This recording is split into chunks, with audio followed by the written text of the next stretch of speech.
For the first time all year, the New Orleans Saints offense looked dynamic. It looked like it could score points. It looked like it could come up with plays that relate to modern day NFL football.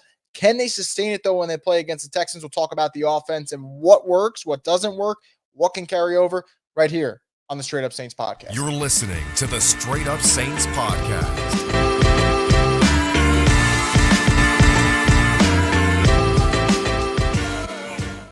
What is up, Who Dat Nation? Welcome back inside another edition of the Straight Up Saints podcast, the Victory Monday edition of the Straight Up Saints podcast. I'm your host, Christos Vogel, and as always, this program is brought to you by Scott Ficknair. Injury lawyers. You've been injured in any kind of accident, car, truck, 18-wheeler, or hurt offshore. Scott Ficknair handles it all. You give him a call at 504-500-1111 for a free consultation. They'll always fight for the win. I hope you're having a really, really great morning. On this Monday, it's not often that you get to beat a team by 34 points and at the same time beat a team by 34 points and also shut them out while doing so. And that's exactly what the Saints did against the Patriots. Now, the big question is, that was fun. Can you sustain it? And we're going to find out next Sunday when they play the Texans. I won't get into the specifics of that matchup yet, what I like about it, what I don't. What I will start off with is talking about the quarterback. Derek Carr, obviously in terms of explosive playmaking, 18 of 26 for 183 yards and 2 touchdowns isn't going to pop off the stat sheet. It's not going to be the type of production that you'll see from a Patrick Mahomes or, a Justin Herbert or a Joe Burrow, whatever it may be. What I will say about this performance, though, is the first time this entire season, honestly, that I didn't really sit there and go, man, these are a bunch of dumb throws from Derek Carr, or I didn't really like what he was doing. Now, there's 2 plays that I thought he held on the ball to a little bit too long, and when I rewatch it, which I will do today, we'll see if that holds true. And you're missing that explosive element of the passing game. And I'll talk about it when I get to Olave. There's 2 particular plays in this game that if they're connected on, all of a sudden you're looking at 20 for 26, and you're looking at probably around the 240-yard passing range for Derek Carr, which is a much better day, and 3 touchdowns, which means that would be his best day in a Saints uniform. I still think it was his best day in a Saints uniform anyway, and I think the Saints did a good job early of targeting Alvin, targeting Michael Thomas, and that kind of let Derek Carr get a little bit comfortable. And because they ran the football so well, which I think is something that they can definitely sustain, that took some of the pressure off of Derek. So I thought he looked really efficient. Did he look $160 million worth? Absolutely not. But I think this is a step in the right direction. Again, against a Patriots defense that was ranked top 10 against the pass coming into this Sunday. So it's not like he played a defense that's full of scrubs. It's not like he played a defense that isn't worth a damn. They are top 10 in total yards allowed this season. They were 10th in passing yards allowed, and they were 11th against the run. So this was a really stout Patriots defense, and this was not the game script to call for a bunch of shots down the field because the Saints got out to an early lead, and they knew with their defense against the Patriots' lackluster offense, they could finish the game. So I thought Derek looked efficient. It was definitely a step in the right direction. I think he can take it way higher, though, in terms of production. And I do think, though, there are moments in this game where I thought, all right, like they're starting to build something at least. They got to fix other things, and I'll talk about what those things are in just a moment. But I want to talk about something that they did that I think is going to really catapult them moving forward, and that's using the running backs the right way. I think this Saints team has a really, really talented backfield. Now, is the run scheme super, super diverse like it is in San Francisco or Philadelphia? No. Is it a run game, though, that has a lot of options? Absolutely. We saw yesterday between Alvin, Taysom Hill, and Kendre Miller, you got over 130 rushing yards from those 3 players. You're going to get Jamal Williams back. That's only going to help the cause. And I think Jamal can give you that kind of in between the tackles, hard-nosed, short yardage runner. And that opens up the door for Alvin. Alvin could be a little bit more on the outside. Alvin could get those stretch runs. Alvin could be used in space, which is what we're all kind of asking for in New Orleans. So I think that for New Orleans, what they ran offensively yesterday, were there a lot of up-the-gut type of runs that weren't very complicated? Yes. But do I think that they can continue to add variety to the run game? Absolutely. And I think that they saw yesterday, they're starting to get confidence in Kendre Miller, which is great to see. I mean, I didn't have Kendre Miller getting 12 carries on my bingo card for yesterday, and that's what happened. So I love that they used the rookie. Obviously, Taysom usage wasn't super, I'd say, complicated yesterday. I think they just used him in spurts, and it was fine. And then Alvin getting 22 carries, I'd like to see a little bit more, I'd say, thought and creativity into those 22 carries, but he still played really well. And I think for New Orleans, once you get Jamal Williams back, there should be a conversation about, Should we be a ground and pound team and build everything off of that? I think it's possible. And the one thing I'll add about the ground game that I think is going to really help them, running it in the red zone. Alvin asked for it before the game. He got his wish. And I think them running it in the red zone, that's going to make life easier for Derek Carr. Because look, we know he struggles in the red zone. But yesterday, 2 touchdowns in the red zone, passing touchdowns from Derek Carr. Also had the rushing touchdown from Alvin. So when they got in the red zone yesterday, they came away with 3 touchdowns. That's pretty impressive. And I don't know if they're going to be able to sustain that success rate. But what I do know is when you run the football with success and you do it in the red zone, that's going to take so much pressure off of Derek Carr. And that should make life easier for him. So I definitely feel like this is going to be a stepping stone for this team. And it doesn't have to be just, run it just for the sake of running it. I think when Jamal's back, they're going to have 3 options. And on any given Sunday, one of those guys could have the hot hand and you can go from there. So I really like what the Saints have there with their running backs. The guy who has to get it going, though, is Chris Olave. And I know he was dealing with a toe injury yesterday and, it flared up before the game, and I get that. But 12 yards receiving from Olave is not going to cut it. And the bigger problem for me, and a lot of people are going to get into debate whether or not it's the quarterback's fault, the wide receiver's fault. There was 2 big plays to Olave. One towards the left side of the field, doesn't get his second foot down. And then the other one, late in the game, the Saints take a shot, up 34-0 anyway, say, screw it, why not? Olave comes down with it initially, and as he's going to the turf, loses it. And I know there's some people that are going to say, well, maybe if the throw is better. I think Carr can be better, but I don't want to hear it on those 2 plays. The reason I say that is if us Saints fans are going to hold Chris Olave on a pedestal, and we're going to think that Chris Olave is a wide receiver 1 and he's in this like upper echelon of wide receivers, which he absolutely could be, by the way, he needs to prove it. And other wide receiver 1s are going to make that play 9 times out of 10, maybe 10 times out of 10. I'm sure Jamar Chase would make that play. I'm sure Justin Jefferson would make that play. I'm sure Stephon Diggs would make that play. Honestly, watching Sunday night, I think a guy like Brandon Ayuk's probably making that play too. So is Chris Olave going to come down with those type of passes? If not, then we have to have a serious discussion about like what is the ceiling for Chris Olave. It doesn't mean Chris Olave is not a good football player. He's a damn good football player.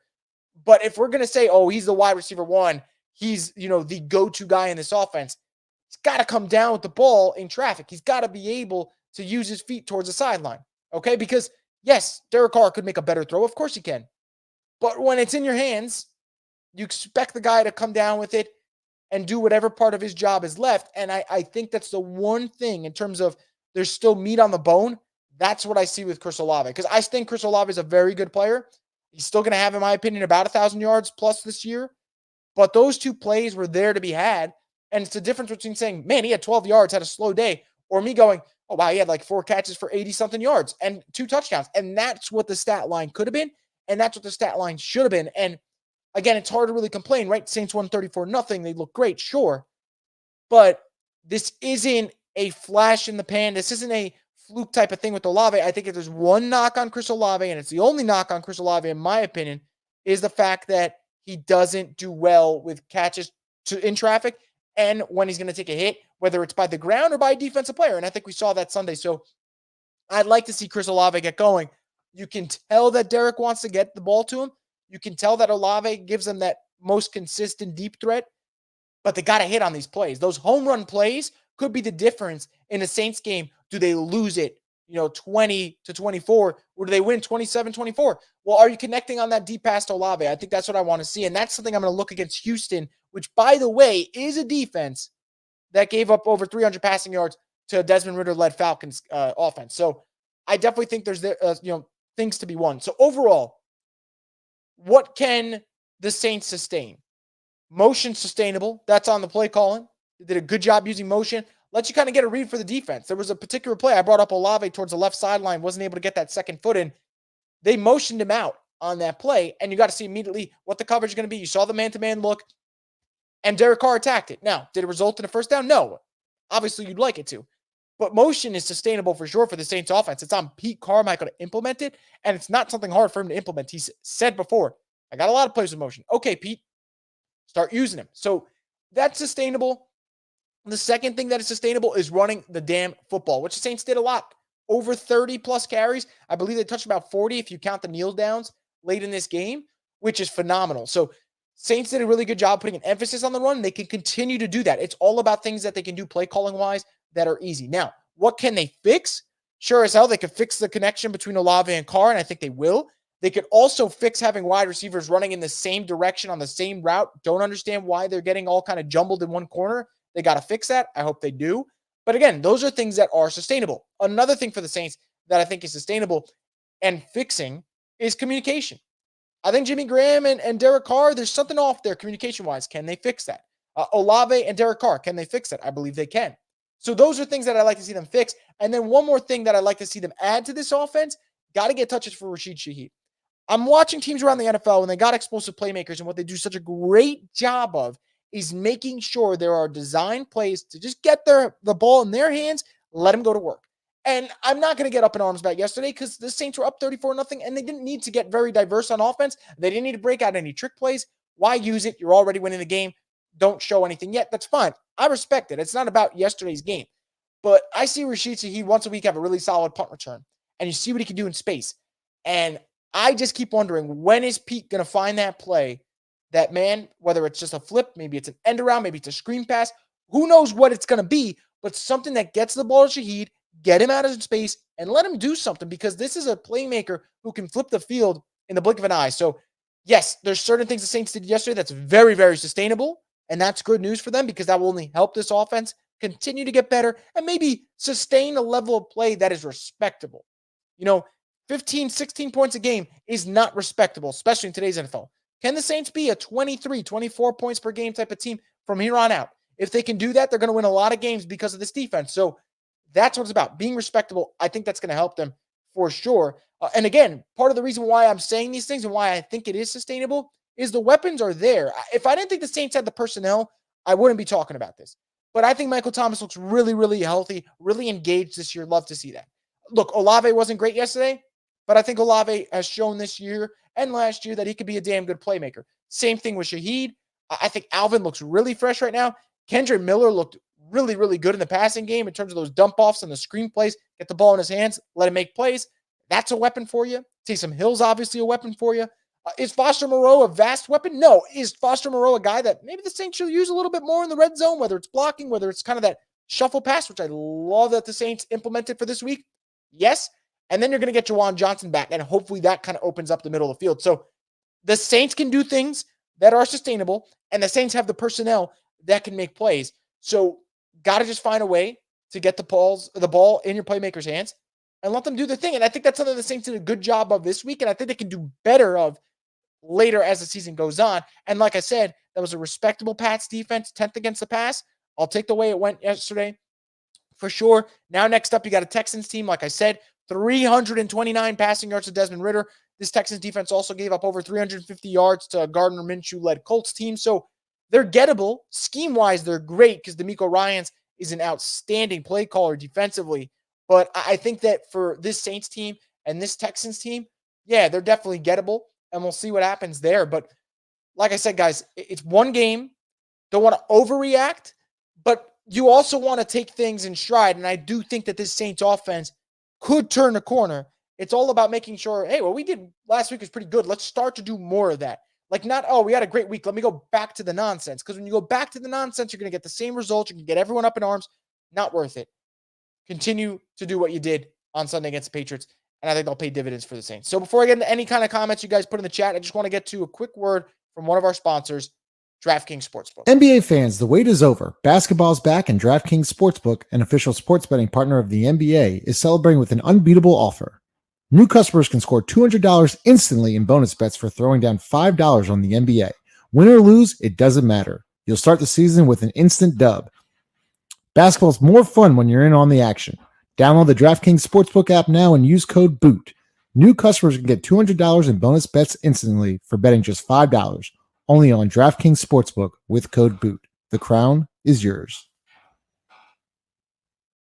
Once again, thank you to DraftKings Sportsbook for being part of the program. So obviously a light Monday morning.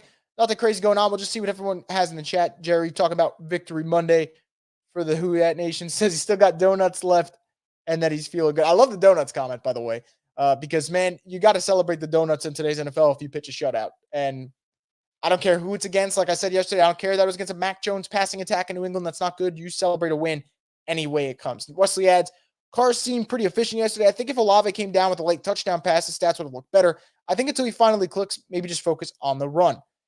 Yeah, I think the run is something they should be focusing on anyway because they have the weapons, right, with Alvin, with Taysom, with Kendra Miller, who I thought was really, really impressive yesterday.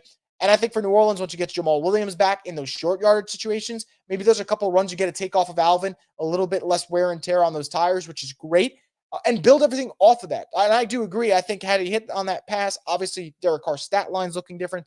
Obviously, we're thinking of that game a little bit different. But for me, I would imagine you feel the same way that you've noticed it. I don't really think it's one of those situations like, man, like it's not working, whatever. Like it's going to take some time. And I do think that they have the capabilities to kind of just keep the ship afloat till they figure that part out. And if that part gets figured out, maybe the Saints can start to open things up, and that would be great. Jacob says, forgot to mention while I attended the game yesterday, Brian Brzez's parents sat right behind me. Big ups to them. That's pretty awesome, man. The Brzez family, well respected around the league, around the country, obviously, with what they've had to go through, and they seem like a great bunch. So that's pretty cool. Jacob says, did you see the MT post presser where he said he wants to catch the middle of the field, that he doesn't mind the hits, need that mentality? Yeah, so I called those yesterday a hospital ball because when you throw those over the middle, you're kind of leaving your receiver vulnerable, a chance to take a huge hit. And obviously you don't want that. But Michael Thomas is a dog, and I think Michael Thomas is one of those rare receivers who's like, yeah, I don't mind getting popped over the middle of the field. Like he loves that stuff. And as long as it's not something that's going to be a detriment to his health, obviously you'll continue to target the middle of the field because A, that's where Mike does most of his damage, and B, Mike's a tough guy. So yeah, I saw that. I love that comment, man.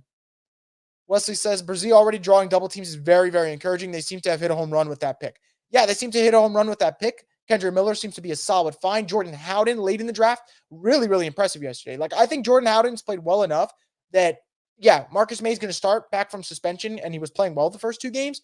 But the Saints are going to have another safety now that, hey, if an injury happens or if they want to get really, really interesting with their looks, they should feel comfortable with Jordan Howden. And maybe you get to not put so much pressure on him as he's recovering from his hand injury. So we'll see. But I think that the Saints draft as a whole has looked encouraging. And then I know he wasn't drafted. He was an undrafted guy, but Blake Grupe has looked really good. You take away that kick against Green Bay, and if he makes that, they're 4-1. I get it.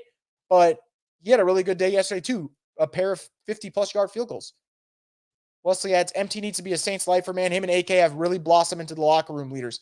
Yeah, I think for AK and MT, like, it's really cool because when they first came in the league, they were your elite playmakers, but Breeze was the voice in the locker room, or DeMario was the voice in the locker room, or Teron Armstead was the voice in the locker room. Now it's like they're still good playmakers, but they're also having a say offensively and what they do in the building, and I love seeing that. And for anyone who thinks they weren't engaged or, oh, Mike wants that, well, clearly not. Like, these dudes want to win in New Orleans, and I love that. Josh just says, what do you say was the single biggest difference in our team's performance this week? I'd say two things were different. I'd say the sense of urgency was different for the Saints. Like, offensively, you can tell if things weren't working, they just kind of scrapped it. They didn't continue to run the same crap like they do in the past, implementing things that they should have. You know, I thought Nick Underhill did a good job of kind of asking Pete Carmichael questions about, hey, why aren't there in motion? Why isn't there play action pass? Why aren't things that the Saints have done well being used anymore on offense? And it's almost like kind of putting Pete on the spot, and Pete responded using motion, using play action, using the screen game, making sure they had quick outlets for Derek Carr. A lot of dump offs to Kendra Miller, which is just fine. Like I said, Kendra Miller finished the game with 4 receptions for 53 yards. So I think for the Saints, it's kind of getting back to those things. But I also think for New Orleans, a big thing for their performance this week was the fact that they played complementary football. You know, yes, the offense was terrible against the Bucs last week, but the defense also wasn't great. The defense was amazing yesterday. I don't think it's going to get better than that because, hey, you pitched a goddamn shutout. And then the offense played a complementary style. When the Saints forced a turnover, they got points off those turnovers. When the Saints have a short field, they made sure they took advantage of the short field. Things that they were not doing. So that's why, for me, is 34-0 sustainable? No. Is being a complementary football team sustainable? Yes, because the Saints have the talent. And that's why the Saints are going to get pressure. And that's why the Saints are going to be treated that way. When you have that talent and you say, hey, we're a win-now team, all right, there's a standard you want us to hold you to. And I think that they're capable of being held to that standard for sure. So for me, biggest difference is just actually being a modern-day offense while also making sure you stay ahead of the change, no nonsense. There weren't a lot of plays yesterday that I went, I freaking hate that call. I didn't see a lot of those. And for me, it's all about, can you do that consistently now? We don't want to have weeks like the Tampa Bay one where it's really frustrating. Jerry G says, when Olave caught that pass, which should have been a touchdown, why they didn't challenge it before halftime or do a booth review. I I don't know why they didn't do a booth review on that. I guess they're saying, was it like the ground caused the fumble is kind of what they're saying there, or caused it, made it cause loose. So I don't really know. I think that, to be honest, to my eye, it didn't really seem like a touchdown at the moment, but when I rewatch it again, I'll have a better answer for you. I thought Olave just kind of finished through on that. And again, I'm not trying to rip Olave here. It's kind of the same thing I said about the Saints. When you hold someone or a team to high standard, you expect greatness or you expect good things from them. I'd like to see Olave just go through, so we don't even have to talk about a challenge or a booth review. And you're like, oh man, that's a clear touchdown. So yeah, I'm going to rewatch the Saints game. I'm going to do that today. No doubt about it. It'll be a fun rewatch for once, and I'll have a better answer for you. But right now, I just think Olave is so talented. He's got to make sure he comes through on that play without losing the ball. And then we don't have to have that conversation. Alex says you see it with the team like Miami all the time. Screen passes to Tyreek and Waddle that go for big games.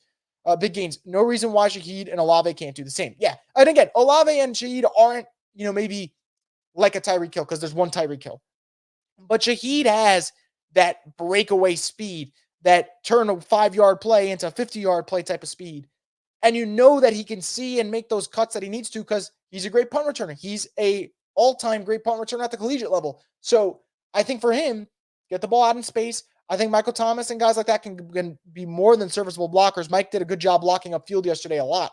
So I think that those are plays the Saints have to consider doing. And again, I'm not mad about this week because you win 34-0. Your offense is way better than it has all year. But when you start playing teams that actually have an offense, because the Patriots aren't one of those teams, you're going to need to say, okay, there's some wrinkles I got to add into this offense, and I got to find ways to make those big chunk plays happen. And I think that's one of them for sure. Jacob says, granted, it was 34-0, but there were too many sloppy penalties like false starts. Like you said, communication needs to click. Yeah, the communication as a whole needs to be better. And the penalties was obviously the jarring stat in this Patriots game. The Saints finished this game with 12 penalties for 86 yards. Unacceptable. I don't care who you're playing. That's a lot. And the good thing is, when you win 34-0 like this, you're trying to find ways to improve because you most likely done so many things right when you win by that margin that it's hard. It won't be hard for the Saints. They're going to look at the penalty column and they're going to say, man, we got to fix that. And you hope that means when you play the Texans in a game that if you win that one, all of a sudden you're 4-2 and we start thinking about this team a little bit differently, you feel better about them. You feel like they can turn the corner. But we got to see that. You got to see it against the Texans and see if they can make those changes and be a little bit more clean of a football team. Now, if you guys have any more comments, I'll get to them, but I want to get to one quick word from one of our sponsors, Crystal Hot Sauce. I need to clear something up about New Orleans. While our culinary scene might be on fire, our food has never been about heat. It's always been about flavor. And this is how New Orleans does flavor.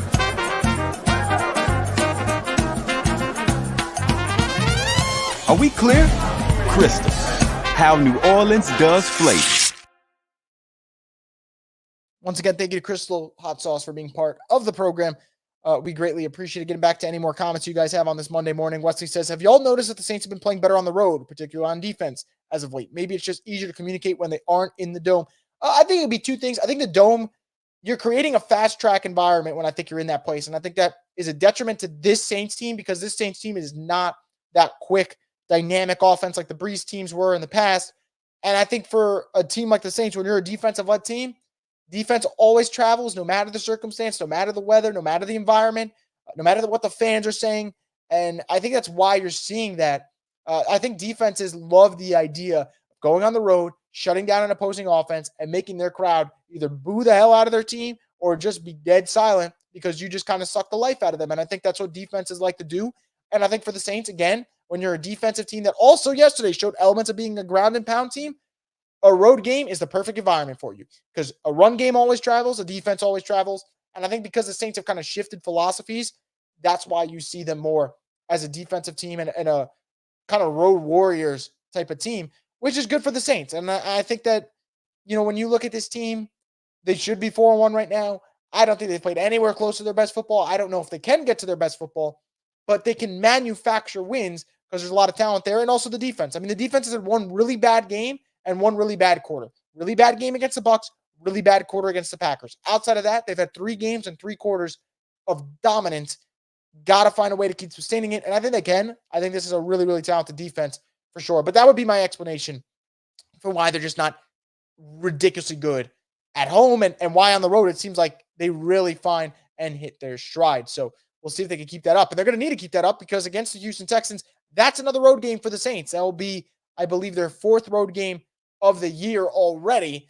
And that's going to be a tough challenge, right? CJ Stroud hasn't thrown an interception yet. Has looked really, really good. Got to make sure you can get pressure on him. And something's got to give because you got Stroud who hasn't thrown an interception. You got a Saints defense that all they've been doing is forcing interceptions. Every single game, it seems like they're trying to force takeaways, and they've done a great job of doing that. So that's the question, right? Does the momentum carry over? And I don't know. I think for the Saints, this is going to be a pretty good tell game for me. You lose this game, and it's like, all right, right back to the bullshit. You win this game against a respectable Texans team. All right, now you got something. You're 4-2, and you're going to go into a Thursday night game. The crowd's going to be rocking against the Jaguars. Like, that is something that will change for sure. And I think for the Saints, there's some momentum from Sunday that will carry over. I think the defense will be flying around. I don't, maybe I'm wrong. I don't anticipate the Texans dropping, 30-something on the Saints or just throwing it all over the field. But I expect Stroud to make some good plays. Don't get me wrong. The kid has been so impressive. But I think that the Saints absolutely have things that can carry over. Offense for me is the question mark. Can you stay ahead of the chains and can you avoid turnovers? And you do that, you'll be in a good spot. Again, it'll probably come down to the wire. I think that could be a 23-20 type of game. But yeah, I think there's definitely things that the Saints did on Sunday that should carry over to the following Sunday. Kasim says the Saints should emulate what the Dolphins and 49ers do offensively. The talent is there to just be as good or better than those teams. Well, I don't know about better because I think those teams, what they have that the Saints don't have is an elite play caller. And if you look at Kyle Shanahan and Mike McDaniel, I think those are the two guys right now that are calling the games at a different level compared to everyone else. I mean, you watch the Niners game yesterday. I think they took a trick play that the Lions did, and you got to wonder, did they see that trick play at 1 p.m. and put that into their game plan 7 hours later? If so, that is freaking amazing, and that's great coaching. And as for the Dolphins, I talk about the Saints should get the ball in their playmakers' hands more. No team does a better job of that, in my opinion, than the Dolphins. Whether it's for Tyreek Hill, whether it's for Jalen Waddle, whether it's for Devin Achane, whether it's for Raheem Mostert, they make sure they get the ball to their playmakers, they get it in space, and they do damage. So I do agree with you. They should emulate what they're doing in terms of get the ball to your guys and let them make a play. Because the Saints have a lot of guys that you could give the ball to and let them make a play. I mean, Alvin caught the ball towards the sideline, should have been a 1-yard gain. Somehow avoids a tackler, stays on his feet, and gains 12. And you're like, okay, like this dude's just an absolute wizard when it comes to that shit. So the Saints have the guys. Got to make sure you get the ball to them more. So I agree on that part. The thing is, though, they don't have the play caller like those two teams, but they definitely have the talent like those two teams, I'd say for sure. But again, it's all about building off the week 5 win against the Patriots and finding success. If they can build off this and win 2 in a row, all right, you're going to show me a little something. If not, it's kind of back to the same win 1, lose 2, win 1, lose 1, and you hate that. And you don't want to get into that kind of rut. But until Dennis Allen proves that he can cut it out, then we can stop kind of having some doubts here. But we'll see what happens, guys. It's going to be Sunday, Saints-Texans. I'll have another show this week talking about it, previewing what the Saints got to do, how they can get over the hump and get to 4-2. But until then, enjoy your victory Monday. Make sure to subscribe to Boot Crew Media's YouTube page for more videos like this. And stay tuned for more content here from the Straight Up Saints podcast, the destination for the Who Dat Nation. Enjoy your victory Monday, everyone.